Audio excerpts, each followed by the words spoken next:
Bonjour et bienvenue sur History BD, je suis Sandrine et aujourd'hui on se retrouve donc pour une nouvelle vidéo. On se retrouve donc pour... Il n'y a pas grand chose à vous présenter, on vous en a déjà présenté pas mal, la dernière vidéo des nouveautés. Mais voilà, on s'est procuré quelques petites bandes dessinées et je voulais absolument vous les montrer. C'est pareil, je vais en présenter une ou deux et puis le reste on fera des vidéos avec. Donc alors aujourd'hui on s'est procuré les fondus de la moto. Donc c'est le tome 12. Superbe bande dessinée de... Alors au scénario on va dire bien. Donc au dessin vous avez notre ami Bloz. Au scénario vous avez Richez et Cazenove. Et aux couleurs vous avez Pierre Schell. Donc voilà, ceux qui aiment la moto aimeront forcément les fondus de la moto. C'est une superbe bande dessinée que nous on aime beaucoup. Donc c'est de chez nos amis Bambou Édition, bien sûr. Tout ce qui est humour, fantasy, c'est vraiment super agréable de chez Bambou. Voilà, donc les fondus de la moto. Alors ensuite, donc on s'est procuré une bande dessinée. Donc c'est Hong Kong, révolution de notre temps. Donc de chez Delcourt Ancrage. Donc j'ai eu la chance d'avoir une petite dédicace. Alors, hop, on va dire quand même. Donc c'est un récit de Lung Zhang. J'espère que j'écorche pas.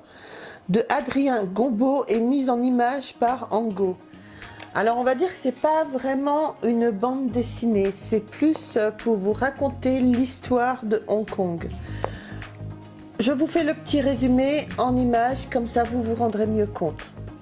En juin 2019, les habitants de Hong Kong s'engagent dans une ultime bataille pour leur identité et leur liberté.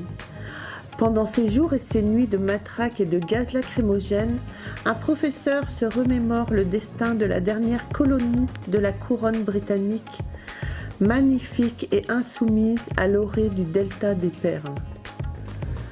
Après Tiananmen 1989, où il livrait le récit poignant de son engagement dans le printemps de Pékin, Lung Zhang évoque la ville qu'il a accueillie sur le chemin de l'exil. Avec le journaliste Adrien Gombeau et le dessinateur Ango, il lui rend hommage au combat d'une cité contre un empire, à un espoir de démocratie brisé. Donc voilà, c'est vraiment une mise en image et une mise en couleur et en texte pardon, pour vous raconter justement cette époque-là et tout ce qui s'est passé. Mais ça reste néanmoins une super bande dessinée justement qui vous apprend l'histoire de ce pays. Je vous la conseille. Donc voilà, moi j'ai vraiment craqué pour cette bande dessinée. Donc c'est de Pelaez et Casado, donc c'est 6. La première partie, le massacre de Tanque Verde, ou Verde, de chez Dargaud. Vraiment superbe bande dessinée. Dès qu'on l'a eu, je l'ai bouquiné tout de suite et l'histoire est vraiment très très sympa, franchement. Surtout si vous la voyez, n'hésitez pas, je vous la conseille vraiment, moi j'ai adoré. À la fin, c'est ça que j'aime beaucoup moi. Hop. À la fin, vous avez un petit texte. Donc c'est Le Western n'existe pas par Philippe Pelaez. Donc devenir un mythe. Hop, qu'est-ce qu'on a après? Vous avez un petit peu la création des personnages, le cow-boy, la frontière.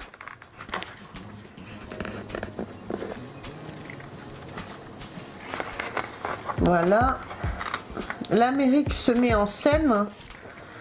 Voilà, donc vous avez vraiment tout sur la création d'un BD, sur l'histoire.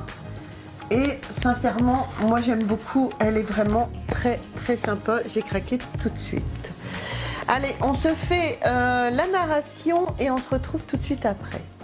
Quel point commun il y a-t-il entre un garçon borgne, une jeune prostituée, un déserteur, un esclave en fuite, une nonne défroquée et un indien renégat?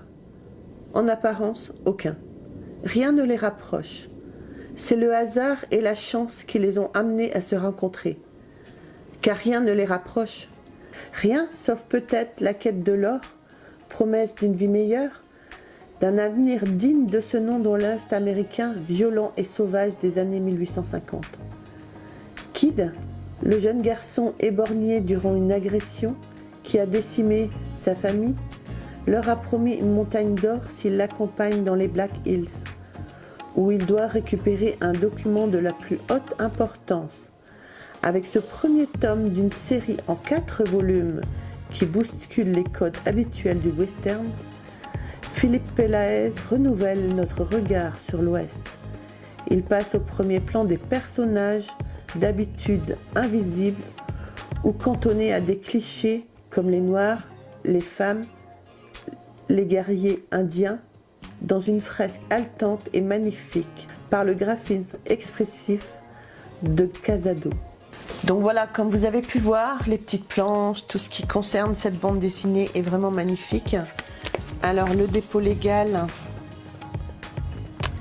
est de le dépôt légal est de mai 2023 et il faut que ça soit noté première édition. Mais en même temps, elle vient juste de sortir, donc elles ne sont pas encore rééditées. Franchement, courez l'acheter, superbe bande dessinée. Donc voilà, je vous ai présenté les deux. Maintenant, je vais présenter les nouveautés et on fera des vidéos plus tard, soit toute seule ou soit avec Jérôme. Donc ensuite, on a Arsène Lupin contre Sherlock Holmes. Donc là, malheureusement, c'est la deuxième partie. C'est de chez Grand Angle. Donc il va falloir qu'on se procure la première partie avant de pouvoir vous le présenter. Donc au scénario, vous avez Félix. Au dessin, vous avez Janol. Et aux couleurs, vous avez Walter. Alors ça, c'est plus Jérôme qui a craqué dessus. Mais voilà, quand on aura trouvé le premier tome, je n'hésiterai pas à...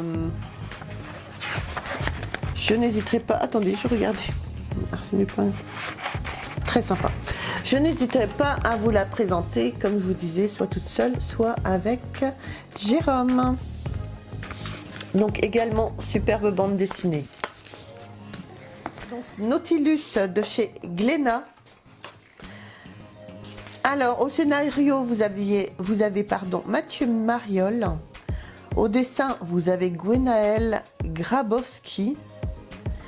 Et aux couleurs, vous avez Denis Béchu. On vous met une ou deux petites planches quand même pour que vous puissiez voir la qualité des couleurs des dessins. Alors personnellement, je n'ai pas encore eu le temps de la lire. Mais voilà, dès que c'est possible, je fais. On a tellement de bandes dessinées à lire en ce moment que... Voilà. Alors donc le dépôt légal également est de mai 2023. Voilà. Donc voilà ce qui conclut pour la vidéo des nouveautés. Surtout, n'hésitez pas à me dire dans les commentaires ce que vous en avez pensé. N'hésitez pas à vous abonner, à liker, à nous retrouver sur les réseaux sociaux, Facebook, TikTok, Instagram. Et sur ce, moi je vous embrasse très très fort et on se retrouve très vite pour une prochaine vidéo. Bye!